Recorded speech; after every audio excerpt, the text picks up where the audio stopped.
আজকে আমি তোমাদের বহুদিন ধরে কবিতাটা পড়াবো। সামনে রবীন্দ্র জয়ন্তী আসছে। রবীন্দ্রনাথ ঠাকুরের এই কবিতাটা তোমরা সকলে মুখস্থ করবে, ঠিক আছে? আজকে তাহলে পড়ছি বহুদিন ধরে। বহুদিন ধরে বহু ক্রোশ দূরে, বহু ব্যয় করি বহু দেশ ঘুরে। দেখিতে গিয়েছি পর্বতমালা, দেখিতে গিয়েছি সিন্ধু। দেখা হয় নাই চক্ষু মেলিয়া, ঘর হতে শুধু দুই পা ফেলিয়া। একটি ধানের শীষের উপরে একটি শিশির বিন্দু।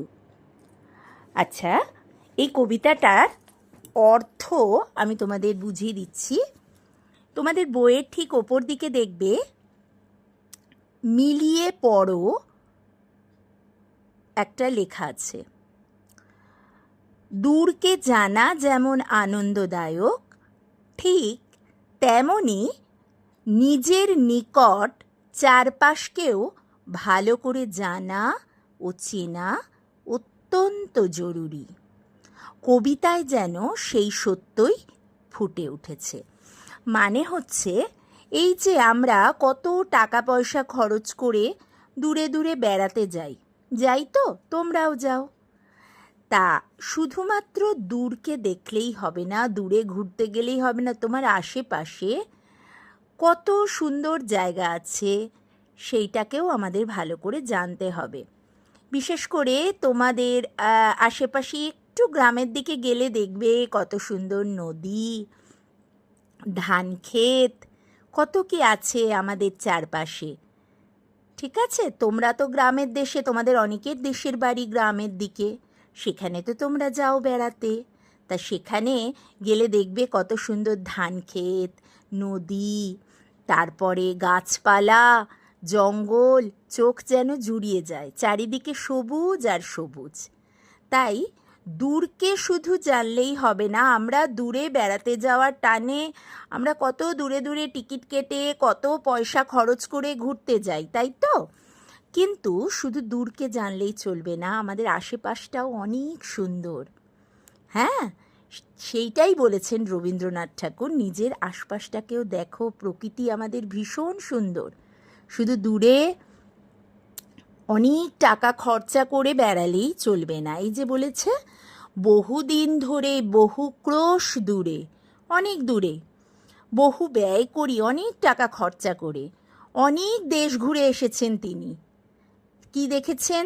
দেখতে গেছেন পর্বতমালা, দেখতে গেছেন সিন্ধু নদ, সব দেখতে গেছেন। কিন্তু খেয়ালই করেননি যে দেখা হয় নাই চক্ষু মেলিয়া, চোখ খুলে দেখেনি যে ঘর থেকে শুধুমাত্র দু পা ফেলে তার আশেপাশের প্রকৃতিটাও খুব সুন্দর। একটি ধানের শীষের উপর, ধানের শীষ আছে, তার ওপর শিশির পড়লে খুব সুন্দর দেখায়। তাই বলেছেন একটি ধানের শীষের উপরে একটি শিশির বিন্দু। এই কবিতাটা তোমাদের কোনো প্রশ্ন উত্তর সেভাবে নেই। তোমাদের কাজ হচ্ছে এই কবিতাটা মুখস্থ করবে, দেখে দেখে দুবার লিখবে খাতায়।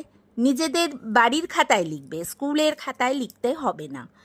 বাড়ির খাতায় দেখে দেখে দুবার লিখবে, বলে বলে লিখবে, দেখবে ভালো মুখস্থ হয়ে যাবে।